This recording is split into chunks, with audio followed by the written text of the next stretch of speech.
성추행 좌파 박재동이 감히 윤석열을 참수해? 와, 여러분, 박재동 제가 정말 싫어하는 사람인 동시에 이런 사람이 대한민국에 무슨 문화인 행세하는 거 참 대한민국이 부끄럽다. 제가 이렇게 생각하고 있는 사람입니다. 근데 이번에 이 박재동이 이런 만화를 뭐 박재동의 손바닥 아트라는 데서 이런 만화를 올렸다고 합니다. 여러분 한번 보시겠어요? 자, 올려주세요. 박재동의 손바닥 아트. 자, 난 당신 부하가 아니야. 이랬거든요. 그러니까 이 추미애가 소원대로 하면서 완전히 윤석열의 모가지를 저렇게 딱 댕강한 거예요. 뭐 아이했습니까? 박재동이? 그리고 보세요. 윤석열이는 저런 식으로 아주 추악하게 아주 그려놓고 추미애는요. 저거 추미애 아니지 않아요? 너무나 온화하고 무슨 뭐 초등학교 선생님처럼 그려놨어요. 추미애 얼굴 아니에요 저거. 그러면서 여기다가 박재동이가 뭐라고 했느냐. 윤석열 검찰총장과 추미애 법무부 장관 대립이 한 고비를 넘었다. 자, 이제 이번 주에 법원에서 윤 총장에 대해서 손을 법리적으로는 들어주지만 수요일에 징계위원회를 열어가지고 추미애가 모가지를 날린 거다 이런 거예요. 자, 저게 바로 박재동의 인품을 얘기하는 거죠. 자, 그림을 그리면서 저렇게 사람의 모가지를 저기서 왜 피라도 뿜게 하고 싶었을 겁니다. 박재동은요. 그런데 그거는 자제했다고 할 수도 있겠죠. 저런 만화를 저렇게 무시무시하고 혐오스러운 만화를 그릴 수가 있을까요? 이게 바로 박재동이란 사람의 바로 본말 민낯인 겁니다. 좌파의 민낯이고 옛날에 완장차고 붉은 완장차고 나와가지고 막 죽창으로 찔러 죽이고 네? 막 총살하고 구덩이에다가 파묻고 칼부림하고 이게 공산당 그 당시에 빨갱이들의 한 짓이었어요. 저 박재동의 만화를 보면 딱 그 생각이 듭니다. 이제 다음 거 올려주세요. 자, 이거는 뭐냐? 이거는 또 이제 아까 거는 11월 26일 거고 이거는 11월 28일 거라는 겁니다. 이 만화에서 자, 윤석열이가 이 칼을 이렇게 들고서 판사들을 저렇게 감찰을 했다는 거야. 사찰을 했다는 거야. 그래서 뭐요 하니까 윤석열이가 아니 연필 깎으려고 이러면서 저 칼을 판사들한테 대들었다. 사찰의 칼을 대들었다 이겁니다. 여기다가 이 박재동이 뭐라고 했냐. 대검찰청 수사정보정책관실은 수사정보를 수집하는 곳일 뿐 판사의 개인정보와 성향자료를 수집해 검사들에게 배포하는 기구가 아니다. 그러면 판사를 수사 대상으로 보는 것이다. 정말 믿거나 말거나 자기 마음껏 한 거예요.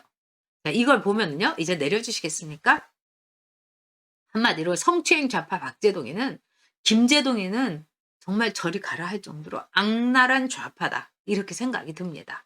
어떻게 감히 윤석열을 자기가 참수한다고 할 수가 있겠습니까? 진짜 아이에 쓴 거죠. 박재동이라는 사람에 대해서 한번 얘기를 해보죠. 이 사람은요. 이 노무현 선거 때 노무현에 대해서 아주 멋있는 아주 살가운 애니메이션을 이렇게 올려가지고 그걸로 벌떡 일어선 사람이에요. 그리고 이 사람의 4.3 기념관에 가보면 이 사람은요. 정말 이 기가 막힌 이 만화 애니메이션을 그렸어요. 저는 제주도를 너무 사랑하는데 4.3 기념관에 가서 그렇게 평양된 기념관이 대한민국 안에 있다는 걸 보고 저는요. 정말 제주도를 갈 때마다 이젠 좀 무섭더라고요. 거기 4.3 기념관은 좌파의 성지예요. 박헌영에 대해서는 막 이만하게 멋있는 사진 커다랗게 걸어놓고 조병옥 박사에 대해서는 아주 야비한 아까 윤석열이처럼 이런 사진 요만하게 걸어놨어요. 그 다음에 박재동이가 거기에 애니메이션을 4.3 사건에 그 무고한 어린애를 이렇게 업고 있는 엄마를 막 이 미군하고 이 조병옥 경찰이 막 총살을 해가지고 엄마는 막 피를 흘리면서 죽고 아기가 막 거기서 아장아장 걸어갖고 엄마 이렇게 왜 이 저고리에서 막 젖을 물리려고 막 찾는 거 이런 걸 했어요. 저 그걸 보고요. 야, 어떻게 이럴 수가 있느냐. 이 4.3 사태는 여러분 남로당 500명의 공산주의자들이 폭동을 일으킨 겁니다. 이 폭동의 와중에서 진짜 제주도처럼 굉장히 끈끈한 곳에서는 낮에는 공산당한테 밥 해주고 밤에는 또 그 반군 경찰들한테 밥 해주고 이런 와중에서 굉장한 사륙전이 일어났던 거예요. 그래서 500명의 공산당이 일으킨 폭동, 이거는 역사적 사실이에요. 그래서 사상기념관에서도 그 규정을 못했더라고요. 엄연한 역사적 사실이니까. 물론 그 과정 속에서 무고한 양민들이 학살된 거 가슴 아프게 생각합니다. 저는 4.3에 대해서 가슴 아픈 거는 무고한 양민의 학살이지 500명의 남로당 빨갱이들은 절대로 아니에요. 그런데 사상기념관이 무고하게 학살된 그런 사람들을 위한 가슴 아픈, 우리가 다시는 이런 역사적인 이런 잘못을 저지르지 말자, 이런 거면 저는 아무 말 안 해요.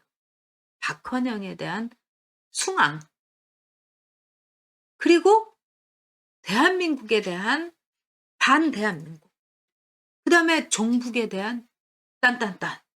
저는 이게 무슨 좌파에 대한 추모관, 박헌영 추모관 내지 좌파의 추모관이에요. 그걸 대한민국의 국민 세금으로, 제 세금으로 그런 추모관을 지었다는 거에 대해서 저는 분노했습니다. 저는 분노하고 있어요. 지금도 그렇습니다. 이거는 대한민국의 법치로서 허용될 수 없는 겁니다. 사상기념관에 대해서요. 그래서 누가 이런 식으로 했느냐, 다 거기서 말하자면은 그 공산당의 자손들이 다 무슨 위원회 한자리로 들어갔고 지들끼리 한 거라는 거예요. 그래서 정작 4.3의 피해자였던 그 후손들은요, 가지도 않는다는. 이게 여러분 4.3의 진실인 겁니다. 자, 그런 점에서 박재동의 시사 만화 4.3 동영상, 이거 있을 수 없습니다. 근데 박재동은요, 성추행 후배 만화가를요, 성추행을 했어요. 그래서 그 사람이 법적으로요, 고소도 했고, 또 이 주례를 부탁하러 갔더니 이 박재동이가 막 허벅지를 쓰다듬고 막 그 느끼한 얼굴로 봤다는 거예요. 그래가지고 이 사람이 만화가가 고소를 한 거예요. 그리고 미투를 선언을 한 거예요. 그랬더니 벌떼같이 좀비들과 대개들이 들어와서 2차 가해를 가한 겁니다. 그리고 서울 그 SBS에서도 이거를 이제 이 보도를 했어요. 그리고 결국 법원에서는 그 후배 만화가의 손을 들어줬습니다. 박재동이가 성추행했다. 그런데 막 대개문들이 발광을 하니까 SBS에 대해서 또 박재동이가 내가 그럼 한건 해야지 이러면서 고소를 한 거예요. 근데 법원의 판결이 어땠습니까? SBS 손 들어주고 박재동은 성추행, 그 다음에 그 후배 만화가는 성추행을 당했다, 사실이다, 이렇게 딱 판결을 한 거예요. 끝난 거죠. 근데 여기서 끝나지 않았어요. 박재동이가 서울 예종의 교수로서 한때 있었습니다. 근데 박재동의 미투가 터지니까 서울 예종의 학생들도 여학생들도 막 들고 일어나서 대자보를 막 붙인 거예요. 박재동이가 딱 어떤 여학생 보고 입맛을 쩍쩍 다시면서 너 같은 몸은 남자들이 좋아하는 몸이야. 이런 거 뿐만 아니라 제가 입에 올릴 수 없는 지저분한 이거를 다 한 거예요. 그래갖고 서울 예종에서 이게 학생들 조사해 보니까 이게 너무 있는 팩트라서 박재동이 강의를 다 뺏어서 서울 예종에서도 완전히 박재동이 사과문을 올렸어요. 하도 이러니까. 그러면서 사과문을 올려가지고 자기라고 해서 미투의 예외가 될 수가 없다. 그 이모 작가한테 나 사과한다. 그래가지고 완전히 납작 엎드린 거예요. 그리고 성추행한 거 시인한다. 그리고 너무나 자기가 잘못했다. 왜? 그 당시에 박재동에 대해서 막 이 비난 여론이라든가 정말 네가 선생이냐 뭐 이런 게 많았으니까요. 그런데 그 박재동이 여러분 문재인이 대통령 되고 나서 스물스물 곰팡이 균처럼 우리 사회에 다시 나타나서 경기일보 같은데 뭐 손바닥 아트라고 해서 다시 한번 올려주세요. 손바닥 아트라고 해서 저런 윤석열이의 목을 댕강 자르고 윤석열이의 얼굴을 저렇게 추악하게 그리고 추미애는 무슨 온화하고 정말 저건 추미애가 아니죠. 이제 내려주세요. 자, 이렇게 하고 있습니다. 문재인 때문이에요. 모든 것이 문재인 때문입니다. 좌파 정권 아래서 이 기생충이 정말 나오고 곰팡이들이 마구마구 퍼지고 이 대한민국이 정말 숨을 꼴깍거리게 된 거예요. 대한민국을 여러분 반드시 살려야 됩니다.